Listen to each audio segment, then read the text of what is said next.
Yes, these are statues.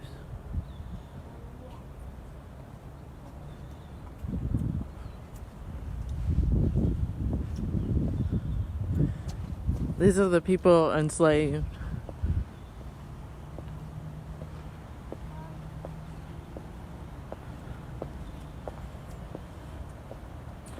So this is a memorial and monument to black people who were lynched in Reconstruction to the present. From 1877 to 1950, millions of black Americans were targeted by racial terror lynchings. Over 4,400 lynchings of African Americans by the groups of 2 to over 10,000 white people have been documented. These lynchings, often conducted in broad daylight and sometimes on the courthouse lawn, were vicious acts of murder, and their perpetrators acted with impunity. Black people were lynched by hanging, burning, shooting, drowning, stabbing, and beating.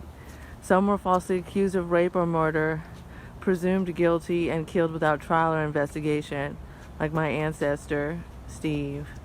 Others were lynched for political activism or economic success, slaughtered in widespread attacks on black communities, killed in the place of a friend or relative whom the mob could not locate, or targeted for violating social rules of racial hierarchy.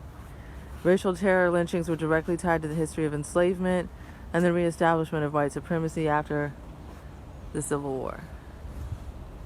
These lynchings were distinct from hangings and mob violence committed against white people and other groups because they were intended to terrorize black Americans and enforce racial hierarchy.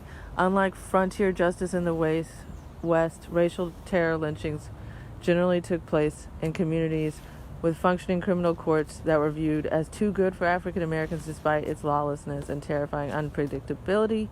Lynching was sanctioned by law enforcement and elected officials. Racial terror lynching was characterized by extreme violence. Victims were tortured for hours before their brutalized bodies were left out to display to traumatize other black people. Members of the mob frequently documented their atrocities, posting photographs.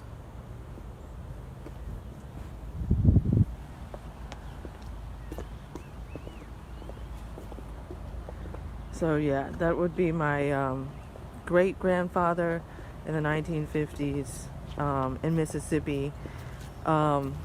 His burial is in a place called Cedar Bluff, Mississippi, and I'm trying to find documentation of his killing. All I have is sort of legends and stories that were passed down to me via my grandfather, who was a kid when this happened, via him telling his wife, my grandmother, and my mom. So all sort of second and third hand. When I went to Wikipedia, because I couldn't find documentation of his death, I looked up the place where he's buried, Cedar Bluff, Mississippi. It's kind of a ghost town.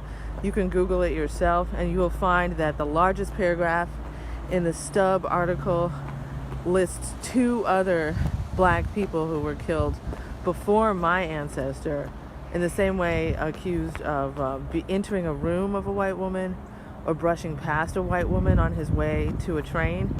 And my ancestor, Steve, great-grandfather, was accused of sleeping with a white woman, a white man's wife or whatever. Yeah, so that's crazy, just in one town to be known for that.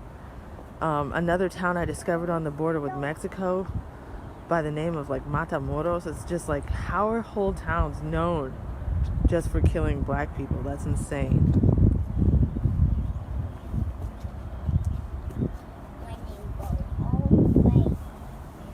Lynchings in America were not isolated hate crimes committed by rogue vigilantes. They were targeted racial violence perpetrated to uphold an unjust social order. They were terrorism. Lynchings were and are terrorism.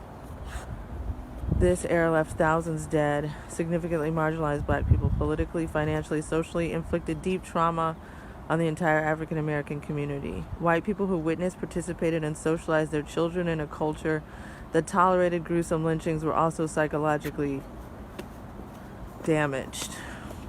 State officials' tolerance of lynching created enduring national institutional wounds that have not yet healed. I'll say, when you talk about generational trauma, we also need to talk about the generational tolerance built in for anti-black violence that's been bred in our American culture. It's pretty fucked up. At this memorial, we remember thousands killed, the generations of black people terrorized, the legacy of suffering and injustice that haunts us still. We also remember that countless victims whose deaths were not recorded in news archives. Perhaps like my ancestor, I hope to be able to find something, and cannot be documented, who are recognized solely in the mournful memories of those who loved them. We believe that telling the truth about an age of racial terror, reflecting together on this period and its legacy, can lead to a more thoughtful and informed commitment to justice today. We hope this memorial will inspire individuals, communities, and this nation to claim our difficult history and commit to a just and peaceful future.